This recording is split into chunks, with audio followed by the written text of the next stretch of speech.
From two wheels we head to four-wheeled action now with the AutoBarn Northern Bolton Tools SuperHatch. And also a nice field coming out here for round 4 of the Extreme Festival. AutoBarn getting behind this category, and it's been a great move from them as well as from the Northern Bolton Tools. And there you can see some Northern Bolton Tools being put into action. Looking forward to race number 1. Right, here we go. Stuart Koenig showing you what it's like to start from mid-pack as someone smoking the tyres up in the front, but a great start from Stewie. And he'll be going into turn 1 a couple of positions ahead of where he started. Side-by-side actions as they go through turn 1 there. Class B's. The Class A is just ahead there, and it looks like in first place. Great start coming out of Jeff Kruger. Round the outside comes Morna Himan in the Mini, and then it's 3 Peugeots side-by-side out of Renexcon corner. Brilliant stuff there. That's how close it gets. Oh, Alex Marks even starting to get in the action. After a bad start, he comes out of turn 3 now, onto that back straight away. Closing in on Malspur. Malspur not in her usual car, in the Trans-Africa Racing Honda. Speaking of Hondas, looks like the AutoBarn Honda's having some issues. Issues though as well for Kruger. Kruger's gone wide. Off on the dirty stuff around the kitty litter. Should be able to get back on track, but that's just gifted the lead of this race to the Mini. And it looks like Morna Himan's got it all sorted out. Jeff Kruger coming on in the mid-pack of the Class Bs, and he's going to have to drive really hard now because these guys are not going slowly as he goes in right behind Stuart Koenig. So back in the front there was Morna Human, that Mini looking very, very quick and already starting to get away. Yeah, opening up a little bit of a margin there on second and third place. A bit further back here, we pick up on action in the Class C's. Class C's, Danhauser leads out at the moment, but he's under... Oh, hello! Where are you off to? Adrian Huchen, that's not where you want to be going, buddy. We always say that's a hot line, but only on the last lap. Only on the last lap, and you got a gun that turn 8. That was a little bit of more of a direct line, didn't turn in, so he's still got to figure out how it works. But on board with Brett Garland, chasing down on Hilton van Nieuwenhuizen as they go up the hill. Looking for that inside line. He's going to have to be very late on the brakes, and is so. Has he made it stick? Oh, there's enough room there actually given by Hilton. It's not normally what he would have done. He would have shut the door if it had been anybody else, but I think he realised with Garland coming through, no, there must be an issue. Look at that, he's sideways out of turn 6. And the ASAP Citroen not working like it normally does. That's allowing Garland to get away. Check the Mini though. Goodbye, Mr. Himan. He is miles ahead. Obviously the setup looking pretty good in that Mini, and there definitely is an issue for Nieuwenhuizen. Normally the quickest part of the circuit for him in that C2, and you can just see they're bouncing all over the place. That car is not sticking to the road like we're used to seeing. Zane van Zyl going defensive, trying to keep out Koenig. Incredible stuff here for Class B, and Class B action is really heated up here. Whoa! Sideways and completely round. Danhauser catches it though, and should be able to get back on track. It might lose him a little bit of ground, and looks like that is going to change things up. Hello! Wow, the Ancro Projects Mini! He was miles ahead! Morna Himan, what went wrong? Talk those wheels, buddy.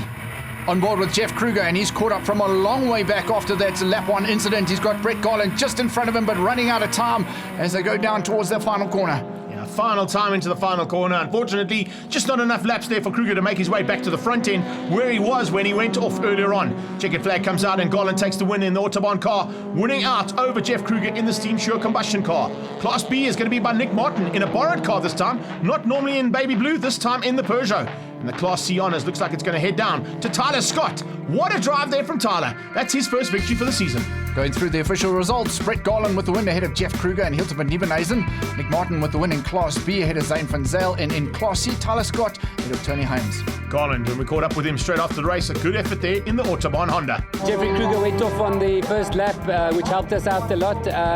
Morna Himan was on steroids. He left us in his dust. But me and Hilton had a very good dice. He had a bit of issues. I got past him. And then on the second last lap, Morna had a front wheel come loose on him. So I managed to get the win with Jeffrey Kruger right on my tail. Unfortunately, looks like the Mini might be out, and that's a big, big miss for the second race. A couple of guys with some cars to fix. A lot of guys have got them all sorted out. Let's see what's going to happen now for race number 2. On board with Hilton van Nieuwenhuizen, hopefully sorted that car out for race 2, had some trouble, was still able to get on the podium. Doesn't get the start he would like. Jeff Kruger, who had such a strong finish in race 1, straight to the front. A great start from, wow, Alex Marks, check that out. Leading things out as they head down towards turn 2 and Renexcon corner, and Class B is all about Marks. Davison is back in the hunt. Remember we saw he had some issues for the first couple of races, but he's now back for the second one. Oh, and into the second turn. It looks like Miles been turned around. Yes, indeed. Oh, Stoltzy. Looks like he might have just outbraked himself down into turn 2, and the two of them coming together, both of them at the back of the field now. Not what Malspur wanted, definitely not what Stoltz wanted, and I'm sure just going to be deemed as a racing incident. Well, we were on board there with Alex Marks, who's leading out in Class B. That'll be the first time he's up in the front of that class. The man who's only been racing for just over a season or so, so it'll be loads of confidence for him. Looking at the 66 of Ishmael Beloy, buried somewhere in the middle of the mid-pack of the Class B. Can he get up to the front? Koenig trying to close down on Marks. This is the Class B's action as they go up to the top of the hill, right past your established work during the week. Looks like things are heating up top there as well. 3 Peugeots and a Honda. Don't usually end up going through there nicely, but they're trying to close down on that Golf 1. Mel has recovered. She's back on track. See if she's able to get through the field and maybe just steal a couple of more positions back in Class B. Class B at the moment is all about Zane van Zyl and Nick Martin and Alex Marks. Look at that. Golf 2, Golf 1 and a Peugeot in the hunt. Oh, Alex Marks held on to it for a lap or so. He would have learned a lot in those couple of laps. Starting to go backwards now. It'll be about, can he hang on to the front runner? Zane van Zyl driving magnificently. Love the way he was checking that rearview mirror. The cameraman actually had a great shot of him, and he looked 3 or 4 times before he decided which line he was going to take. Unfortunately, it doesn't look like he's got the right line, and he's going to lose out there to the Peugeot. Yes, Nick Martin gets ahead of that. Here's the Class C battle. Incredible stuff there. Tyler Scott trying to hang on for a double victory. Himes is right with him, as is Dan Hauser. Great battle there as we go back on board with the leader as he comes down to the final turn for the last time. Jeff Kruger's got this one in the bag. Going through the final turn and not holding back at all. You can see that car still bouncing through there. Wants to make sure that he takes the win here and does so and takes the win. The man who's leading out in Class B is Nick Martin. Great drive there as he's going to take the checker flag. Tyler Scott should come through for Class C honours. There it is. Double on the day. He'll be very happy with that. Tony Himes beating Dan Hauser to the line. Mel Spur just behind them, so nice recovery from her. Let's see what happens at the next round. Jeff Kruger taking the overall victory in A over Van Nieuwenhuizen and Garland.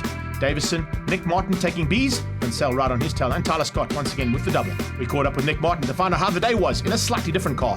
2 difficult races for us coming straight from the back because qualifying, we got the car 10 minutes before qualifying and was a bit underweight after qualifying, so we went to the back of the grid. It was a nice fight coming through, the guys kept it clean, it was a fantastic race as per usual, and that's what we expect from SuperHatch.